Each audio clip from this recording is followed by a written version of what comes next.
दोस्तों नमस्कार, कैसे हो आप सभी। मैं आपका दोस्त विक्रम सिंह चौहान।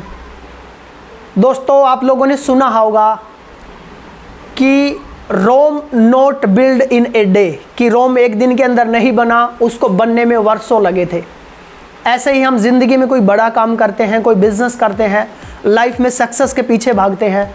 वो सक्सेस एक दिन में नहीं मिलती, उसके पीछे कई वर्षों का संघर्ष होता है, मेहनत होती है, डेडिकेशन और कमिटमेंट होता है। दोस्तों आप लोगों ने चाइनीज़ बैम्बू ट्री का नाम सुना होगा।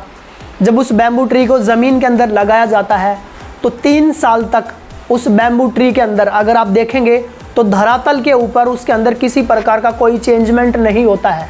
अगर आपने 1 फीट का बैम्बू ट्री लगाया है तो अगले 3 साल तक वो बैम्बू ट्री 1 फीट का ही रहता है। लेकिन 3 साल तक लगातार आपको उसमें पानी, खाद, दवाई, सारी चीज़ें उसके अंदर डालनी पड़ती है। 3 साल तक हमें लगता है कि उसके अंदर कोई किसी प्रकार की कोई एक्टिविटी, कोई इम्प्रूवमेंट, कोई ग्रोथ नहीं हो रही है। लेकिन दोस्तों वो 3 साल के अंदर वो बैम्बू ट्री अपनी जड़ें मजबूत कर रहा होता है और 3 साल के बाद वही बैम्बू ट्री जब बढ़ना शुरू होता है तो 1 हफ्ते में 90 फीट तक उस बैम्बू ट्री की हाइट बढ़ जाती है दोस्तों। और ये कमाल होता है उस 3 साल की लगातार एफर्ट, मेहनत जो उसके ऊपर लगाया गया है, उसमें रेगुलर जो दवाई, उसके अंदर पानी जो डाला गया है, उसकी जो केयर की गई है।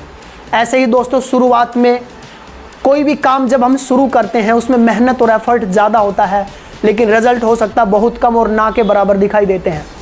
लेकिन जब वही एक लंबा समय हो जाता है तो उसके अंदर एक्सपोनेंशियल ग्रोथ होती है और हमें बड़े रिजल्ट सामने आते दिखते हैं। आप किसी पत्थर को तोड़ने के लिए उसके ऊपर हथौड़े से चोट मारते हैं, हो सकता है आपने 49 बार उसके ऊपर, उस पत्थर के ऊपर हथौड़ी से प्रहार किया, 49 चोट में हो सकता है वो पत्थर नहीं टूटा, लेकिन 50वीं चोट में वो पत्थर टूट जाता है। इसका मतलब ये नहीं होता कि जो शुरुआत में 49 चोटें उस पत्थर के ऊपर मारी गई थी वो सब बेकार थी।